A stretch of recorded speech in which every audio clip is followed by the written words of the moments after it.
আসসালামু আলাইকুম। Home and kitchen থেকে নতুন আরেকটি রান্নার ভিডিও নিয়ে আসলাম। আশা করি সবার ভালো লাগবে। আজকে আমি রান্না করে দেখাবো উত্তরবঙ্গের একটি জনপ্রিয় রান্না, সেটি হলো মাছের পোলাও।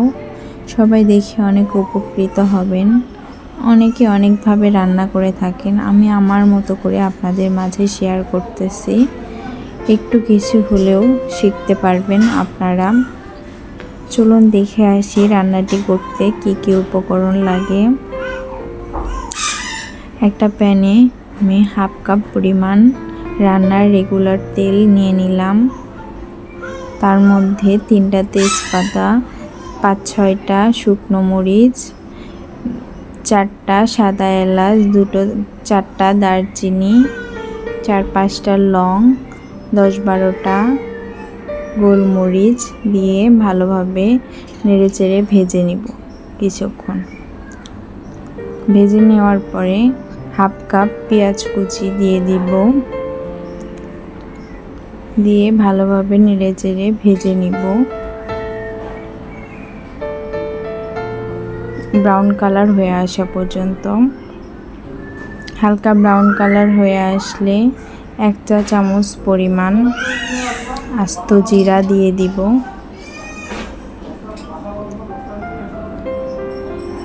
দিয়ে ভালোভাবে নেড়েচেড়ে ভেজে নিব কিছুক্ষণ। ভেজে নেওয়ার পরে কেটে রাখা মিডিয়াম সাইজের 2টা আলু ভালোভাবে ধুয়ে পরিষ্কার করে নেওয়া, সেগুলো দিয়ে দিব। দিয়ে ভেজে নিব 1 মিনিটের মতো। ভেজে নেওয়ার পরে স্বাদ মতো লবণ, 1 চা চামচ হলুদ গুঁড়া, গরম মশলার গুঁড়া হাফ চা চামচ, 1.5 চা চামচ জিরার গুঁড়া, 1 চা চামচ লাল মরিচের গুঁড়া দিয়ে ভালোভাবে নেড়েচেড়ে নিব। ঝালটা যার যার স্বাদ মতো দিয়ে দিবেন। আমরা যেরকম ঝাল খেতে পছন্দ করি ওই রকমই আমি দিয়ে দিচ্ছি। কিছুক্ষণ ভেজে নেওয়ার পরে 3 চা চামচ উঁচু করে নেওয়া আদা রসুনের বাটা দিয়ে দিব।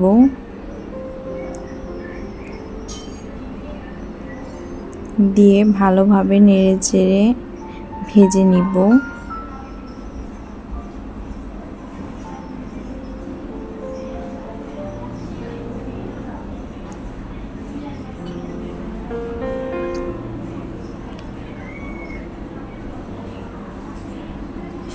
আগে থেকে ধুয়ে পরিষ্কার করে রাখা কাতলা মাছের মাথা দিয়ে ভালোভাবে কষিয়ে নিব একটু পানি দিয়ে সেদ্ধ হওয়ার জন্য। আমি এখানে 2 কাপ পরিমাণ পানি দিয়ে দিছি। দিয়ে ঢাকনা দিয়ে ঢেকে রান্না করে নিব। মাঝে মাঝে ঢাকনাটা উঠিয়ে নেড়েচেড়ে দিব এবং আস্তে আস্তে মাথাটা ভেঙে দিব। আপনারা ভিডিও দেখে বুঝে নেবেন কেমন করে করতেছি। তারপরে আবারও ঢাকনা দিয়ে ঢেকে দিব। দিয়ে আবারও রান্না করে নিব ঝোলটা শুকিয়ে আসা পর্যন্ত। তো অনেকটা ঝোল শুকিয়ে আসছে। আবারও নেড়ে চেড়ে মাথাটা একদম ভেঙে দিব। দেখেন আপনারা, নেড়ে চেড়ে আরেকটু ঝোলটা কমায় নিব। এই তো এ পর্যায়ে অনেকটা শুকিয়ে আসছে ঝোল। এ পর্যায়ে আমি মাথা ফেটে নেওয়া 10-12টা কাঁচামরিচ দিয়ে দিব। দিয়ে ভালোভাবে নেড়ে চেড়ে নিব। আগে থেকে 3 কাপ সুগন্ধি পোলাওয়ের চাল ধুয়ে পানি ঝরিয়ে নিয়ে নিচ্ছি, সেগুলো দিয়ে দিলাম। দিয়ে ভালোভাবে নেড়ে চেড়ে নিব। একটু কিছুক্ষণ ভেজে নিব 2 মিনিটের মতো।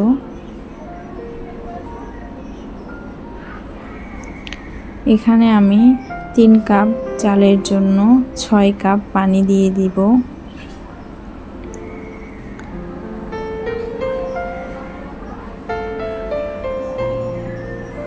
দিয়ে ভালোভাবে নেড়ে চেড়ে নিব।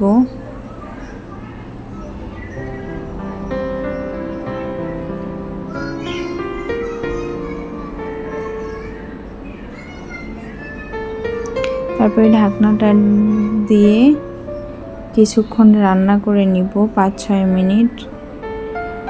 নেওয়ার পরে ঢাকনাটা উঠিয়ে আবার একটু নেড়ে চেড়ে নিব। আবার ঢাকনা দিয়ে ঢেকে 5 থেকে 6 মিনিট রান্না করে নিব। নিয়ে ঢাকনাটা উঠিয়ে আবার একটু নেড়ে চেড়ে দিব।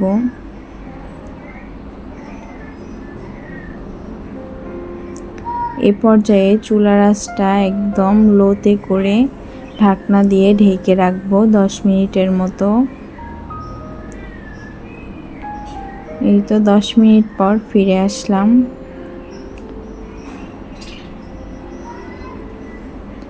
আবার একটু নেড়ে চেড়ে দিব, দিয়ে আবার একটু ঢেকে রাখবো 5 মিনিট। এই তো 5 মিনিট পরে ফিরে আসলাম। এ পর্যায়ে আমার রান্নাটি হয়ে গেছে। এখন পরিবেশন করে নেওয়ার পালা।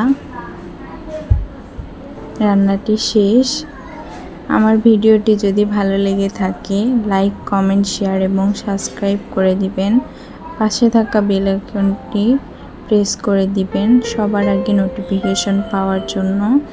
আমার ভিডিওটি দেখার জন্য অনেক অনেক ধন্যবাদ সবাইকে। আমার কথার মাঝে যদি ভুল ত্রুটি হয়ে থাকে ক্ষমা দৃষ্টিতে দেখবেন। আল্লাহ হাফেজ সবাইকে।